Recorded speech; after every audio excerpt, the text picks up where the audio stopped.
was emerging. Half human, half machine. And in Detroit, at least, not everyone was happy to see it. I'd just landed a job as head of security at Sarif Industries, a cutting-edge biotech firm. David Sarif himself handpicked me for the job, said he needed me to keep his people safe. My ex, Megan Reed, was one of them. Brilliant neuroscientist, Megan had found a way to make augmentation safe and affordable for everyone. All she had to do was present her research to Congress. But the night before her big meeting, my security measures failed. A team of Black Op mercenaries stormed into Sarif headquarters, massacring everyone in sight.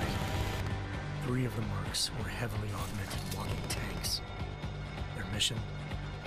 Take out Megan and her team. I tried to stop them, but their leader tossed me through a plate glass wall. Last thing I heard as his bullets slammed into my brain was Megan's dying scream. I should have died with her. Only I didn't. High-end military-grade enhancements saved my life. The best augmentation Sarif's money could buy. It took me half a year to get a feel for her. Should have taken longer. But 6 months into my recovery, Sarif Industries was attacked again. This time, by a radical group of pro-human purists. Violent, militant, and fanatically opposed to human augmentation. They claimed to be members of Humanity Front, a non-profit organization that wanted the UN to limit biotechnology research. The thugs broke into Sarif's factory and found machinists working overtime on a top-secret military augment called the Typhoon. Sarif sent me to retrieve it, and when I did, I found one of the so-called purists next to it, wired with cerebral implants, trying to download its classified specs. Obviously, something more was going on. The AUG killed himself before I could question him. Sarif ordered me to dig deeper, so with the help of Frank Pritchard, Sarif's head of cybersecurity, I did. Turns out a second hacker had been controlling the AUG's actions from somewhere off-site. Pritchard and I tracked his signal to a secret FEMA internment camp in Detroit. The Black Op mercenaries were there. The same mercs who'd left me for dead 6 months before. Figured they'd try again when they saw me. It wasn't so easy for them this time. I took out the tank named Barrett, even got him to give me a new lead. A penthouse apartment in China. Of course, we both knew it would be a trap in the end.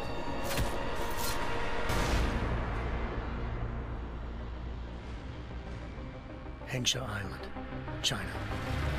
Home to a city so crowded, they had to build a second city on top of it. Trying to find clues in Hengsha wouldn't be easy. Lucky for me, I wasn't alone. Farida Malik, Sarif Industries' ace pilot, had lived in Hengsha before. A good person to have on your side. She knew enough about the place to get me around. Malik dropped me in the lower city, close to the penthouse Barrett had told me about. Bell Tower Associates, a private security firm under contract to the Chinese government, had agents tossing the suite when I arrived. Just not for the reason I'd been expecting. Turns out the man who lived there was a criminal hacker named Van Bruggen. The same hacker who'd been remotely controlling the AUG in Sarif's factory. Van Bruggen's panicked decision to force the man to commit suicide had been a mistake. Now his mercenary partners were gunning for him, and I needed to find him before they did. Locating Van Bruggen meant playing nice with the Triads, Hengsha's organized crime lords. They had the hacker holed up inside a low-rent capsule hotel. By the time I found him, Van Bruggen had no qualms giving up the woman who hired him. Zhao Yunru, president of the Taiyang Medical Corporation. According to Van Bruggen, Zhao wanted to monopolize the augmentation industry and had hired Black Op mercenaries to destabilize her competition. Sarif Industries was at the top of her list. To prove this, I needed to get inside TYM and grab a surveillance hologram off a server. I suspected Van Bruggen was hiding something when he told me this, but nothing could have prepared me for what I saw. Megan wasn't dead. She and her 4 best researchers had been kidnapped.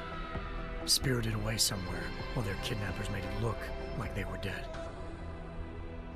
Desperate to learn more, I confronted Zhao in her penthouse. She claimed to be a pawn in a bigger plan, and hinted at a group so powerful it controlled global interests at a whim. Then she slipped into a panic room and hit the alarm, forcing me to make a very quick exit. I figured Zhao was lying, but part of her confession made sense. David Sarif had been worried about his people. So worried, he'd required all of them to have subdermal locator devices surgically implanted. The GPOs would have been broadcasting the day of the attack. But Zhao said a single call to Picus, the world's leader in global 24-hour satellite news, had turned those signals off. I needed to fly to Picus headquarters in Montreal if I wanted to learn more.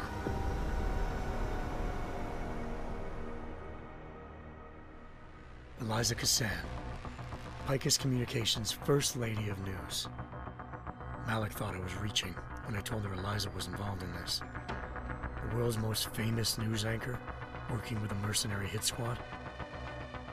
But when I confronted Cassan in her office, she freely admitted to jamming Detroit's satellites the night Megan's team had been taken. Said she's just been following her commands. I suspected she wanted to say more. But Black Op mercenaries showed up looking to shut us both down. And just like that, the Eliza I'd been talking to disappeared. The mercs were led by an augmented killer I'd crossed paths with twice before, Fedorova, a woman who'd made silence her best friend. She waited for me to track Eliza's transmission to a secret server room underneath the Picus complex, then jumped me from behind. A deadly fight ensued. I made sure she never moved silently again. With Fedorova down and no one left to keep Eliza quiet, she reappeared. Turns out Picus's First Lady of News wasn't a lady at all. She was a sophisticated AI program, engineered to monitor data streams and control what people believed.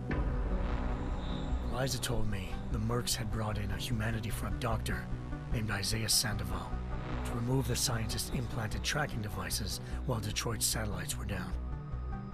She also told me to speak to David Sarif if I wanted to learn more. By the time Malik and I got back to Detroit, tensions between normal and augmented citizens had reached a flashpoint.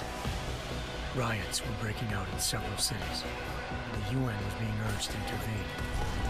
Sarif was trying hard to convince Hugh Darrow, the inventor turned philanthropist who'd once been a leading proponent of enhancement technologies, to help stop a possible regulatory vote. Sarif had a lot riding on Darrow. Megan's discovery would have given millions of people the chance to evolve beyond their normal human abilities, and at the same time catapulted Sarif Industries to the top of the Fortune 500. According to Sarif, Megan's kidnappers knew this, and didn't want people evolving unless they controlled how it was done. He called his enemies Illuminati, and urged me to keep searching. Determined to do so, I tracked down Sandoval via America's most outspoken augmentation opponent, Bill Taggart, Sandoval's boss and founder of Humanity Front. Sandoval admitted to operating on Megan's team when I confronted him, but said he hadn't removed their GPLs. He'd merely switched them to a different frequency. Pritchard was able to trace one of the signals to China. Malik and I immediately took off in pursuit. Unfortunately, the Illuminati were one step ahead.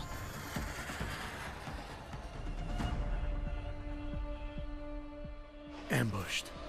Shot out of the sky by Bell Tower Associates, seconds after entering Hengsha's airspace. Malik's piloting skills saved me. After a tense and bitter struggle, I escaped into Lower Hengsha. The tracking signal I was following led straight to the Triads, or more specifically, to the augmented arm of Tong Si-hung, leader of a gang of augmentation harvesters. Tong said they'd taken the arm off a corpse, which Bell Tower had left at their door, meaning at least one of Sarif's scientists was dead. Maybe not the rest of them, though. Tong pointed me to a port used for human trafficking and helped me slip aboard a Bell Tower ship. It was sailing to Rifleman Bank Station, a military base in the South China Sea. Bell Tower was holding kidnapped civilians as prisoners there, and using them to perfect the Hyron Project, a human-computer interface that left most of its test subjects dead. My search for Megan would have ended then, if not for a mysterious ally named Quinn. In exchange for my help exposing Bell Tower, he slipped me aboard a second ship headed to Singapore and an Illuminati-run biotech facility called Omega Ranch. 3 of Seraph's scientists were there, forced by their captors to create a technology capable of remotely shutting down augmented abilities.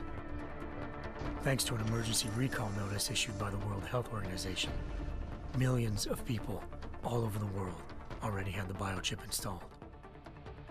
With the help of the scientists, I tracked Megan to a private section of the ranch. There, I ran into Yaron Namir, the walking tank who'd put a bullet in my brain the first time we met. He'd teamed up with Zhao and was hoping to catch me off guard. Their little ambush didn't work. I found Megan in a suite belonging to Hugh Darrow, the billionaire philanthropist who'd Seraph had called on for help. Darrow had convinced her to go along with the biochip plan by promising to sabotage the tech. As she was explaining this, Darrow appeared in a global broadcast, telling the world that augmentations would be the death of mankind. Then he activated the biochips to prove his point. All over the world, augmented people flew into a killing frenzy. Darrow had betrayed everyone, and it was up to me to set things right. To do it, I had to reach Panchaea, a massive installation in the Arctic Ocean. As I raced through corridors built by an all-augmented workforce, I saw death and destruction firsthand. By the time I shut down Darrow's broadcast, I knew the damage he'd done. Still, humanity's future remained unclear. How would the world react to this sabotage? Would people ever regain their faith in augmentations again? What would be the Illuminati's next move? Only time will give us the answers.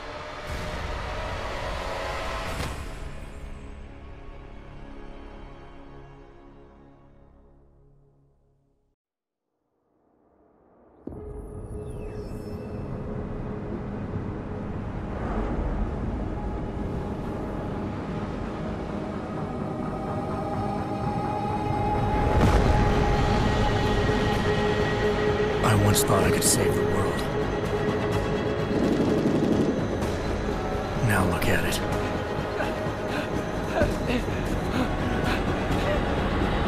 In yet another augmented terror attack, 251 passengers aboard Sister Airlines Flight 451 were killed when an augmented passenger broke into the plane's cockpit and ruthlessly butchered its flight crew.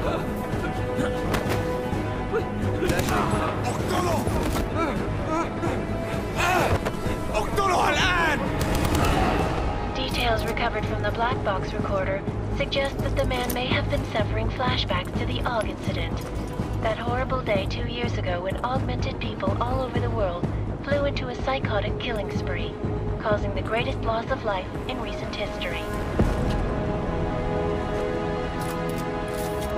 Sometimes, you just have to let go and embrace what you've become. Not gonna go all wonky on us now, Hansa, are you? Well, if I do, McCready, I guarantee you'll never see it coming. Agent Jensen, am I gonna have a problem with you? No, sir. No reason to assume you would. Good, because you are the only augmented operative on this team, and I intend to make good use of you. Listen up, all of you. We've got a sandstorm barreling down our arse and we can't afford to make mistakes. We're going after this man, an arms dealer named Shepard. He's ex-Bell Tower, one of the Special Forces commanders who disappeared during the incident. And he's come out of hiding? That cannot be good. It's not. He's selling weapons and military-grade augments to terrorists. This is Iran Singh, the undercover agent who lured Shepard out of his hole. Best you see Interpol's got. But 3 years he's worked hard to get in tight with the Jinn, an Iraqi smuggling cartel that's infected the Eastern Hemisphere like a plague. Last week, our arms dealer sent a message to the Jinn, offering to sell them a shitload of black market merchandise dirt cheap. They told Singh to handle the buy. They're not gonna like it when Interpol disrupts their party. Sing's cover really that good? It is right now. We need to keep it that way. This is where the deal's going down. A half-finished high-rise hotel that's been abandoned ever since the incident.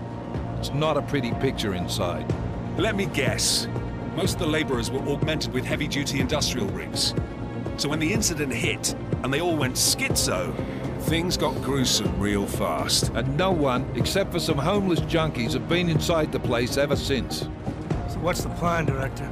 Singh's meeting Shepard on the ground floor, inside the hotel's main atrium. He sent the bulk of his gin crew to the penthouse levels to secure a vantage point. I want McCready's team to take up positions overlooking the atrium and make the arrest. Jensen, you're going in solo from the roof. My objectives? Keep the gin from joining the party.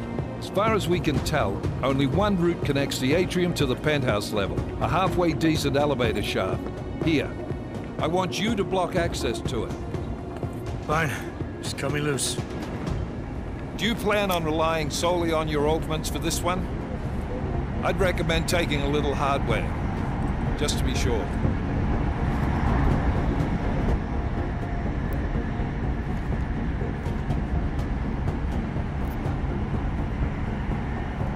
I'm not leaving my 6 exposed. Give me something lethal. Your call, but Singh's undercover in all this. So watch your fucking sights. What about range? There's lots of wide spaces and high ceilings in there, but a number of tight and constrained rooms too. So it's a crapshoot, really.